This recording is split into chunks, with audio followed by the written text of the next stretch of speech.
It's a party rocking around the Christmas tree. Have a happy holiday. Everyone dancing merrily in the new old-fashioned way. 10:32. Welcome back on this Monday morning. You know, always great to see Deborah and the Madison County Mental Health Board, Katie, in the studio right now because this is exciting. So in June of this year, the the Mental Health Board approved funding for East Alton-Wood River Community High School for teen mental health first aid instructors training and a little bit more to that. And now we were just talking before we came back on, and this has just gotten over its first session. Yes. How did that go? We certified our first 45 students, all sophomores, in their health education class. And I think it went really well. My fellow coworker, Susan Caraway, the school psychologist, after the intensive training that's required for it, of course, we had a wonderful time with 6 different sessions with the class. 55-minute per session, and they were just energetic, fun. I think they really took in a lot of stuff from the training, and it actually opened up our guidance office and had a lot of students come to our guidance office more. Well, that's yeah, huge. so it really did. Mm-hmm. Well, and in your experience, does it seem like making that first step for a student to really go into that counselor and say, hey, I'm going through something? Is that tough sometimes? That's huge. That's one of the main goals of the Teen Mental Health First Aid is to break down that stigma. Yep. You know, make sure they understand it's more known and common for people to be dealing with a mental health challenge. So the first step is just going and asking for help. So that's one of the basis. Well, and Katie, if you don't mind, take me through your background a little bit and what led you up to this Oh my goodness. part. Okay, is there only 15 minutes? Oh, no. No, we got anytime you want. No, I had previously worked with Chestnut Health Systems in the prevention department. Okay. Loved those 12 years. That's where I got to meet Deb. And it was a fantastic experience with them. Then became a stay-at-home mom. Wanted to get back into working with youth. I did miss that aspect. I mean, I love my kids, but, you know, I liked working with teenagers and youth and see what we could do to help them. And I just came across a position that was open at East Alton-Wood River, and I've been there for the past 3 years. Really great. And then, Deborah, and your side of things, how great is it to see schools starting to adopt this, number one, but also the opportunity for a lot of other districts around Madison County to implement this as well? We are so excited with the work that Katie's doing there at her school. And yes, we want to grow this. As Katie was mentioned earlier, we presented this to the superintendents of Madison County at one of their meetings, and that's how she got linked with it. And so we know that Edwardsville District 7 is looking at it. They're not quite far along, but they're looking at that as well. If they have any questions, you know, give me a call. Then you just call Katie and Deborah. We'll take care of it. We'll do it. Well, and to me, this is such an important thing. And just because you handed me a little bit of a brochure here and just looking down and no, I don't know all these things off the top of my head. I need some help. But the one thing that kind of sticks with me is 1 out of 5 teens will experience a mental health challenge. And to me, and this is just me being kind of the outsider looking in, past high school 7 years now, it seems like that's what leads to a lot of long-term issues and a lot of, you know, maybe some substance abuse or maybe some type of help to get you through it. Yes. And what are some of the things just in the time that you've been at the East Alton-Wood River School that you've kind of noticed that this is really an issue that we need to address and have these classes? Right. Well, one of the main things we do try to address is getting help sooner is better. Preventative maintenance. Preventative maintenance. You get it sooner, you find your coping skills, your core people. That helps prevent a long-term situation or allows them to cope later on, obviously, into adulthood. But what we're seeing is like anxiety, stress happening, and of course, just the inability of finding maybe the go-to valid resources, because of course we live in a world of social media. So helping the students understand who are the important adults, who are the ones you should go to, and that it is just it's breaking down that stigma and making sure they do know that what you're going through is not uncommon. As you said, 1 in 5. Right. So if you're sitting in your classroom, 1 in 5 could, you know, experience something of this nature, and there are people and places and resources to help them. So. Well, and whenever you're going through your first session and you're going through all this, you finally got all the registration done and all that fun stuff. Were you surprised by the reception that you had?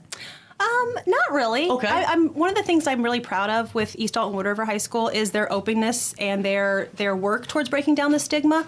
And so some students were very just open and comfortable and willing to take in the information, and others, I think it did kind of open their eyes if they were a little nervous about such a topic. But that is one thing that I'm very proud of being a part of at East Alton-Wood River High School is that consistent opening, break down the stigma. We're here to help. etc. So. And Deborah, too, on top of it, to have somebody like Katie, I mean, you have to be meant for the role. And I'm not patronizing you at all. Please.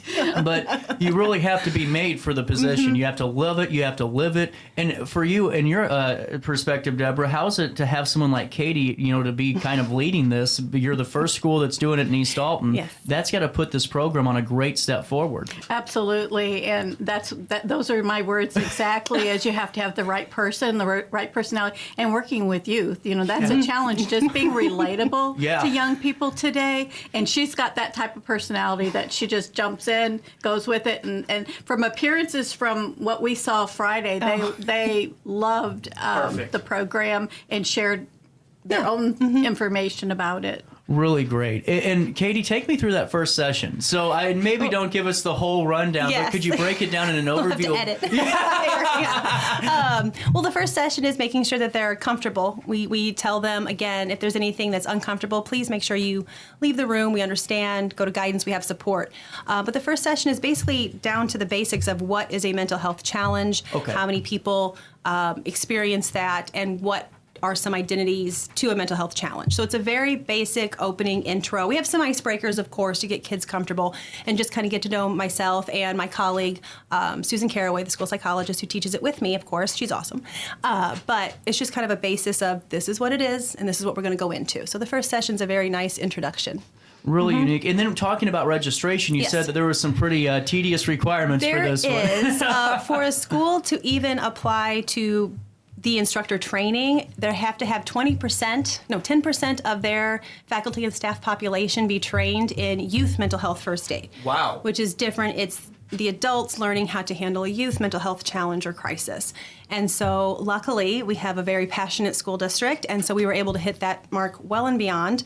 Teachers came for a one-day, full-day training. So in the summer, they took a day, came, and were trained, and therefore we were able to continue the application process. So that's part amazing. Of it, yes. Well, and Deborah, we've talked about this before on this show about where it starts, and it starts at a young age. And Absolutely. When the Madison County Mental Health Board is really putting boots on the ground in terms of this type of programs and having these resources, that's got to be a big hopefully curbing a big percentage that you could help before it gets to a prolonged, or even a worse of a state that you guys encounter at the board sometimes. Yeah, absolutely. And I did want to say that the Mental Health Board funded Denise Bradley, who was instrumental in doing the training. She is certified in doing the instructor training for teen mental health first aid, so she's a resource that's out there to assist with that as well. Wow. Well, it's amazing to know that, but the Mental Health Board is helping fund some of this, so that way we could really get this accomplished. Because if we aren't going to do it until, unfortunately, there's always somebody that says, well, what could we have done to prevent this? Just like this. I mean, this is how. It's one of our 1 and 3 year strategic plans for the board, which by our mandate, our government mandate, we have to do that. But certainly, just again trying to use our resources wisely, and it didn't cost us that much. That's the thing. They funded the us, bang and for we're our thankful. buck is just training 2 instructors and some handbooks is what it cost Wow. us Yeah, it's a investment 3-year, wise. So 3-year investment.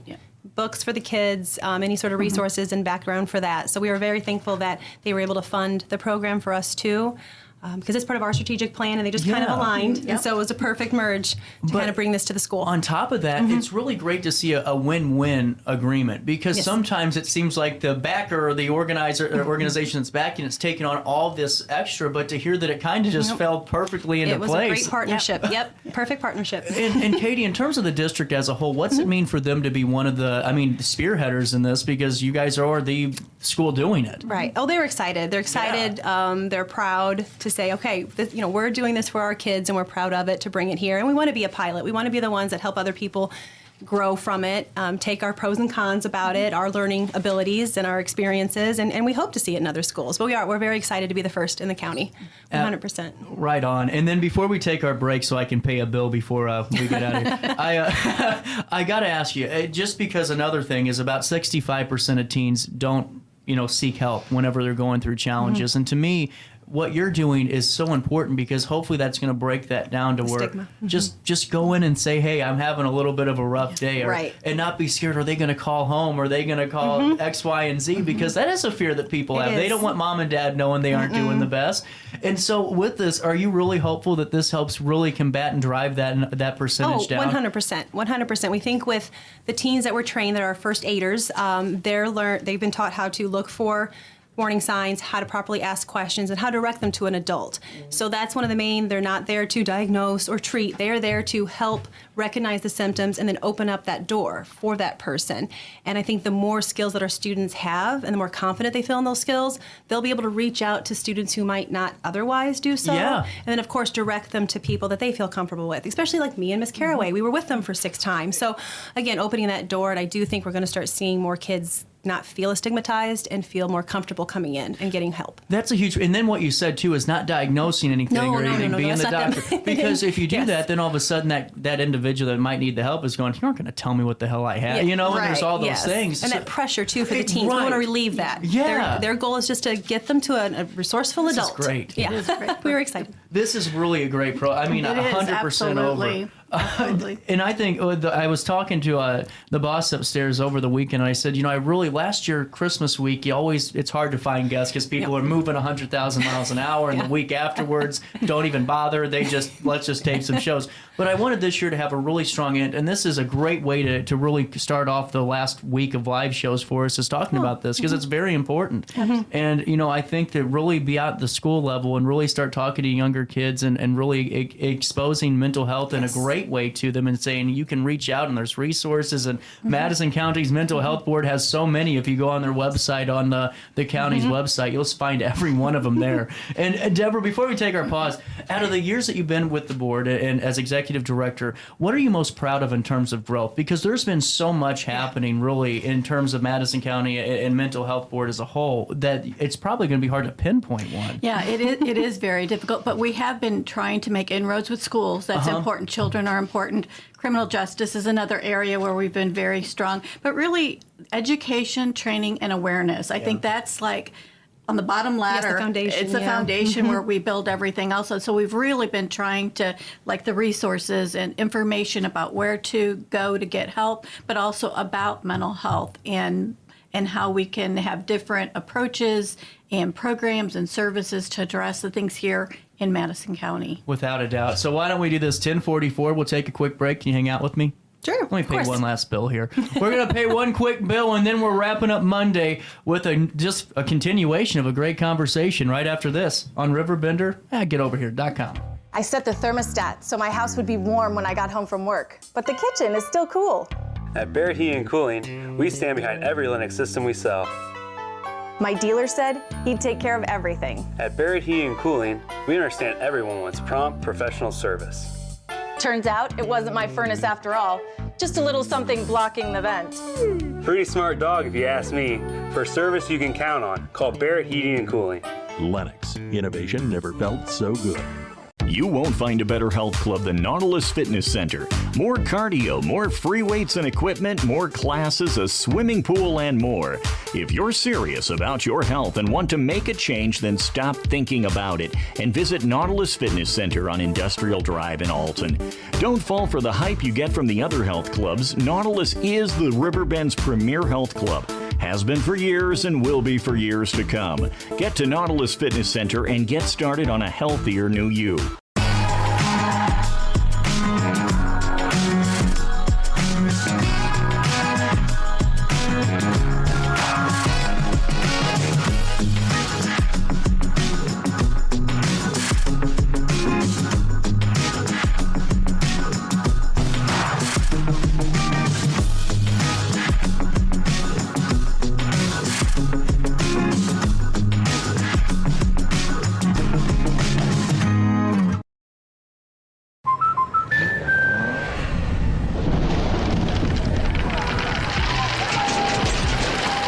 Life's better when you're under our roof. That's because our expert agents will make you feel totally protected with the right auto and home coverage at the right price. Also, you can enjoy the dreams you worked so hard to achieve. American Family Insurance.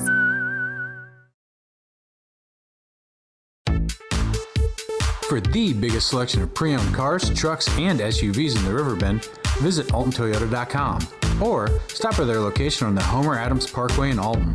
Winner of the prestigious President's Award, Munganast Burkhardt Alton Toyota knows how to treat their customers, and they will help you find the vehicle that is perfect for you. For years, Munganast Toyota has been a fixture in the Riverbend, and now Munganast Burkhardt carries the tradition. New name, but the same great service you've come to expect. Welcome back to our daily show. Here's CJ.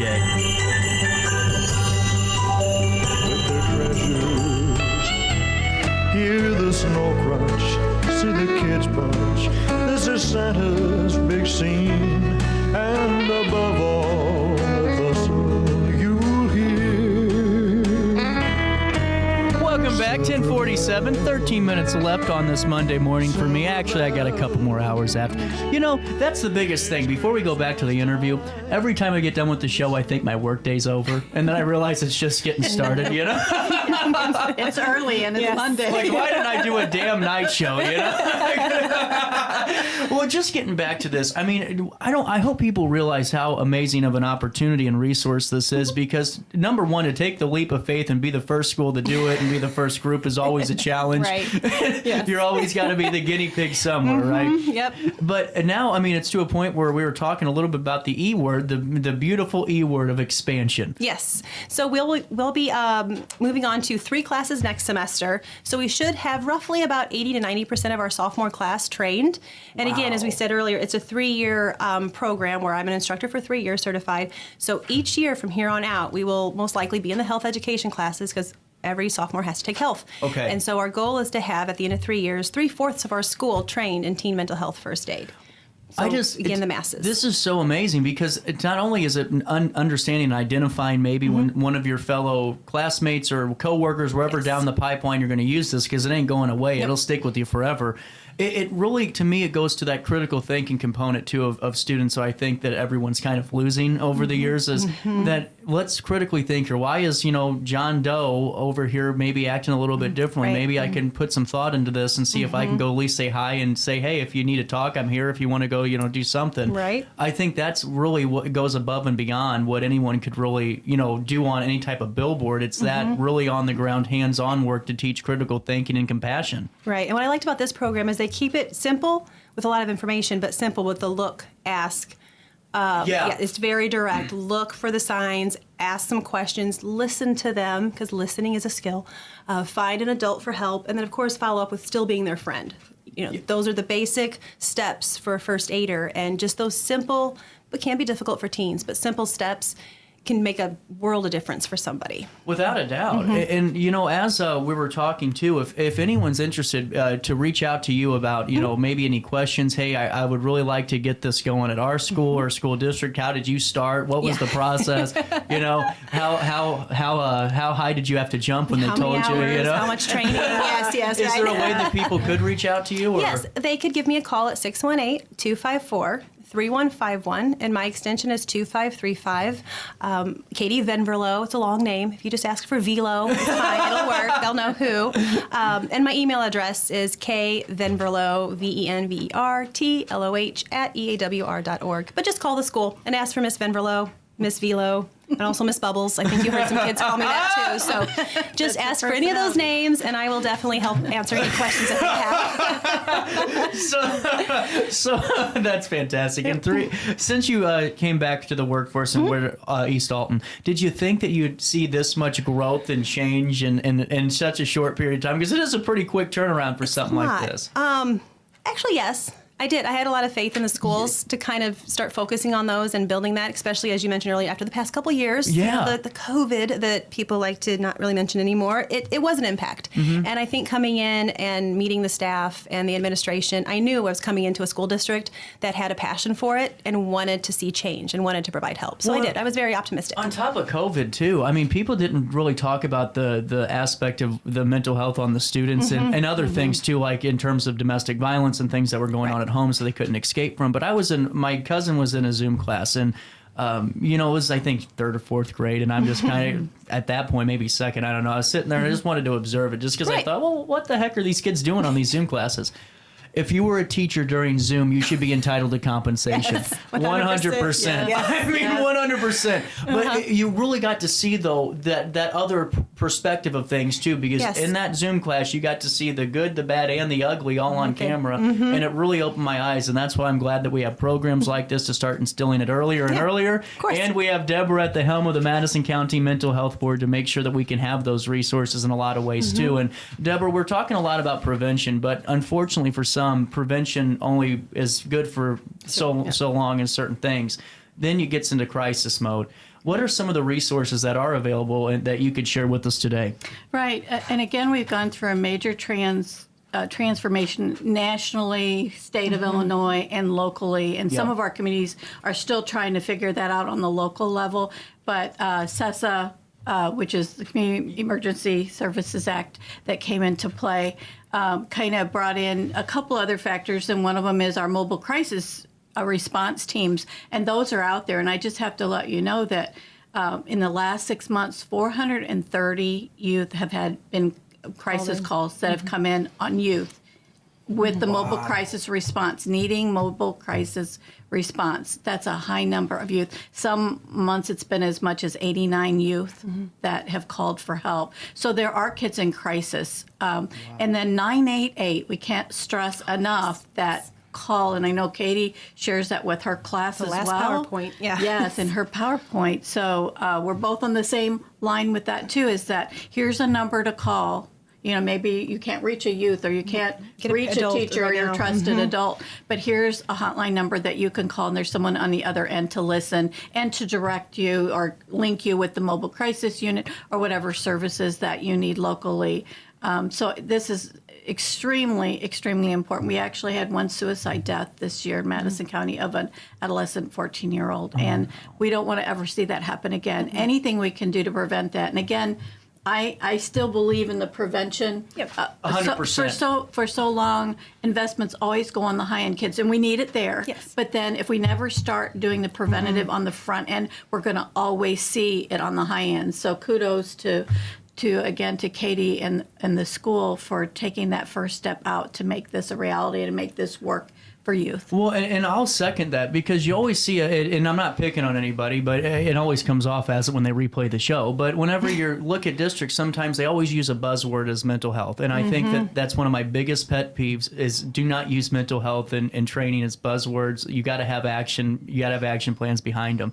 But to see that East Alton made the plunge and really turned out very beneficially, it seems like, from all aspects. I hope that more school districts realize that there are ways to really put this into action and not just put it on our slideshow for the board or put it on some type of press release, but to really do it. And I'm really just in love with all of this. And Deborah, is there anything else I need to hit on today? I think those are the big things that I think I felt that if we could share with the community at large and any other schools out there that might be listening. This thing working today. We'll get somebody calling you today, and I really hope so. And going back, Katie, I mean, this is great. You're meant for it. You can tell that you live this, and I hope that more and more schools that do adopt these programs find 4 or 5 Katies, because we'll be in a hell of a lot better place with it. I can tell you that much. Well, thank you. With that being said, it's 10:55. For now, we'll say goodbye. Merry Christmas, Happy New Year's, Happy Holidays, whichever holiday you celebrate. Yes. And for all of you, you can't go anywhere. We got a couple of minutes left of a show right after this in the heart of the 618.